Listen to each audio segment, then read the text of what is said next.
What's going on, guys? Zephyrnix here. And I've been having a couple of talks, or chats, if you will, with Paratrooper. And apparently, there's two things I found out. Number one, Paratrooper apparently doesn't believe that Metacritic is actually relevant to the gaming industry. Now, I have no idea how he came across this information or why he believes this, seeing as, well, to be honest with you, he has no relevance to the gaming industry at all, besides the fact that he's a gamer. Myself, I've worked for Electronic Arts, and I'm an indie developer as well. So, yeah, I do know he's wrong, but at the same time, even though, if at the same time, working for Electronic Arts, I can't really give him extra information as I would actually be forced to end my job. I'm not doing that. However, I did come across a movie that I think you guys would actually like. It was a nice little movie here. It talked about a lot of indie developers out there who are actually working to go ahead and release their game. And you'll see a couple of things about the game too, like how Microsoft basically screwed over some of the developers to the point where, luckily, everything was resolved at the end, but Microsoft could have been on their game. You know what I mean? No pun intended. Anyway, another thing about it is that I noticed that they made a couple of references to Metacritic itself. It was highly praised in the press. We got interviewed by the Wall Street Journal. It got the second highest Metacritic score of all time on Xbox Live. I think one of the biggest breakout games would have to be Braid. Braid's a really interesting game because I was surprised it was as successful as it is. It was a big hit for the independent community.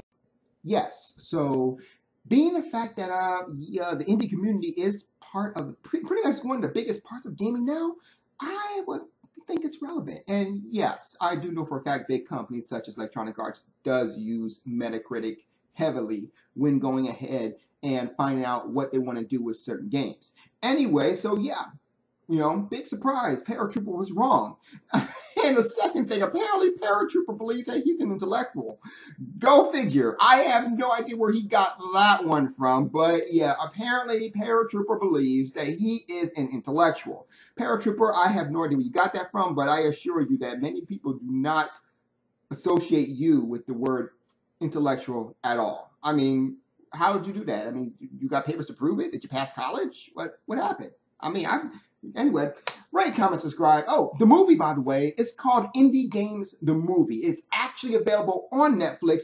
Fantastic movie. Really gives you an in-depth look on how indie developers actually go about doing their, doing their job and what they got to go through on a personal level. It is a fantastic piece of art right there.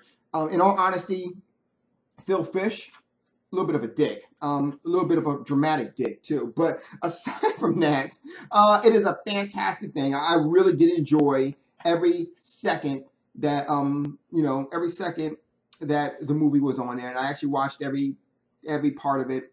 Definitely go ahead and advise you to go check it out. I did link, rather, I don't need to put a link in there. If you do a search on YouTube for indie movie, you will be able to buy it. It's for $2.99 for the HD version. It's actually really good. I'm pretty sure it's on PlayStation 3, PlayStation 4, if you can buy movies on PlayStation 4 now, and Xbox 360 and Xbox One. Of course, if you can buy movies on Xbox One, I'm not sure if you can. I don't have either one of them. Or you can go ahead and get it on Netflix, which it is on Netflix. I watch it there, so I know it is. Anyway, I just want to go ahead over that one and let you guys know of Paratrooper's delusional outburst, as well as a great movie that you guys need to check out. You guys have a good night. Zeph out.